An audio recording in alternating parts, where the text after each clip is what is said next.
Hello, আসসালামু আলাইকুম viewers, সবাই কেমন আছেন? আশা করি সবাই ভালো আছেন। আসলে গাইস, আরও একটি নতুন ভিডিও নিয়ে আপনাদের মাঝে চলে আসছি। আজকের দিনটিও খুবই সুন্দর, তবে আজকে রাস্তায় রয়েছে খুবই ট্রাফিক মনে হচ্ছে। সো গাইস, এখন সামনের দিকে যাব। আমি এখন আসি আপনারা দেখতে পাচ্ছেন যে মহাখালী এটি। সো মহাখালী থেকে আমি সামনের দিকে চলে যাব। আমি যাব একটু এসকেএস টাওয়ারে, একটু পার্সোনাল প্রয়োজনে।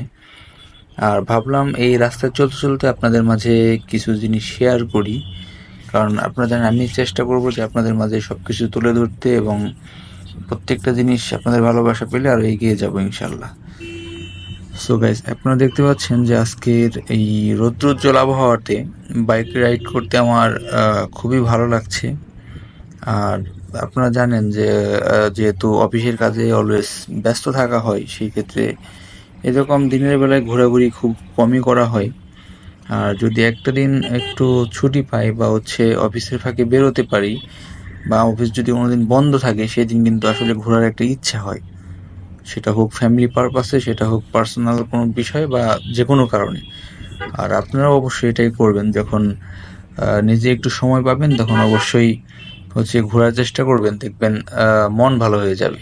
আর যদি মন কখনো খারাপ থাকে তাহলে অবশ্যই অবশ্যই বাইক রাইড করবেন, বাইক নিয়ে বেরিয়ে একটু ঘুরে আসবেন, দেখবেন মনটা অবশ্যই আপনার ভালো হয়ে যাবে। আর যদি থাকে এরকম একটি ওয়েদার, যে হ্যাঁ ঠান্ডা তো রয়েছে ওয়েদার, কিন্তু সাথে যদি একটু এরকম মিষ্টি মিষ্টি রোদ থাকে, তাহলে কিন্তু জিনিসটা একদম জমে যায়। কারণ একদিকে একটু ঠান্ডা ঠান্ডা ভাইব পাচ্ছেন, আবার রোদের কারণে ঠান্ডাটি ওরকম লাগতেছে না, কিন্তু আপনি যখন বাইক চালাচ্ছেন তখন কিন্তু সুন্দর একটা সুইটেবল একটা আবহাওয়া আমার কাছে মনে হচ্ছে। তো এটা জিনিসটা কিন্তু আসলে অনেক বড় একটি পাওয়া। সো এখন আপনারা জানেন এই রাস্তাটিতে একটা সময় ছিল যখন অনেক বেশি ট্রাফিক ছিল, ট্রাফিক জ্যাম পড়তো। এখন কিন্তু এটি অনেক অংশেই কমে গিয়েছে, যে আগের মতো আর এরকম যানবাহনের যে ভিড়টা সেটা দেখা যায় না, খুব কম। আমি বলবো না যে নেই, একদমই নেই, বাট রয়েছে। আপনি সামনে দিকে দেখতে পাচ্ছেন, সামনে একটু সিগন্যাল রয়েছে। সো এটা আসলে সহনশীল, এটা ওইরকম বেশি কাউন্ট করা যায় না, এটা মোটামুটি সহনশীলতার ভিতরেই রয়েছে। বাট আমার পিছনে রয়েছিল পিলিয়ন, আমি তার সাথে কথা বলতেছিলাম, কথা বলতে বলতে যাচ্ছিলাম আর কি। জিনিসটা ভালোই লাগতেছিল এক প্রকার, মানে মন থেকে একটা ফিল করতে পারছিলাম ভালো লাগা। তো এখন সামনের দিক দিয়ে গিয়ে আমি হচ্ছে এই বামে চলে যাচ্ছি। এটি আপনারা যারা চিনে থাকবেন যে মহাখালী থেকে এটা আমরা সামনে যে দেখতে পাচ্ছেন, এটা এসকেএস টাওয়ার। আর এটি মহাখালী রেল ক্রসিং। এই রেল ক্রসিংটি পার হয়ে সামনে থেকে আমি ইউটার্ন করে এসকেএস টাওয়ারের ভিতরে চলে যাব।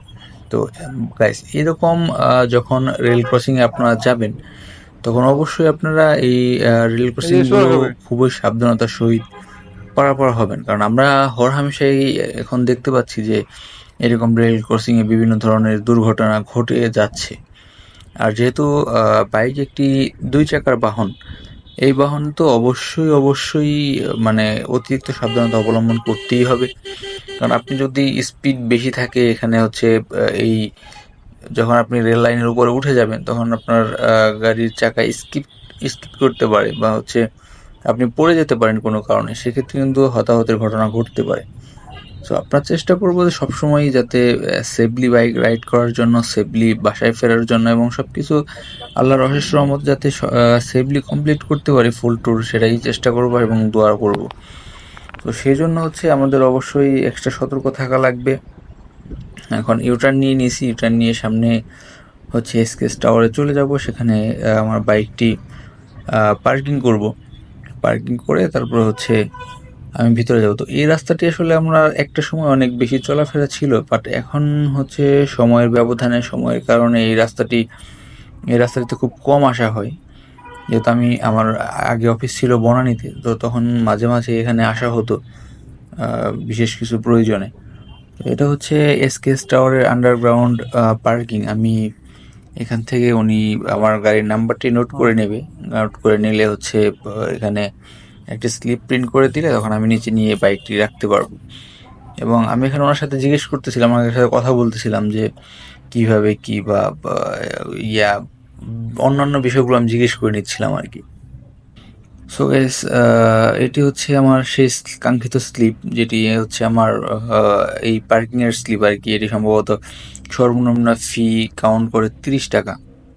তো আমি ওনাকে বলছিলাম, উনি আমাকে দেখিয়ে দিচ্ছিল যে এই সামনে গিয়ে বামে হচ্ছে বাইক পার্কিং। বাট এটি আসলে আমি আগে থেকে জানতাম, তারপরেও উনি ওনার ফর্মালিটি পালন করেছে, দেখেন। সো গাইস, আমি অলরেডি চলে এসেছি সেই এসকেএস টাওয়ারে। এখন আমি একটি সেফ একটি জায়গা দেখে সুন্দর মতো বাইকটি পার্কিং করে রেখে দেবো ইনশাল্লাহ। সো বামে জায়গা নেই, আমি ডানে যাচ্ছি। ডানে গিয়ে একটা ফাঁকা জায়গা দেখে আমি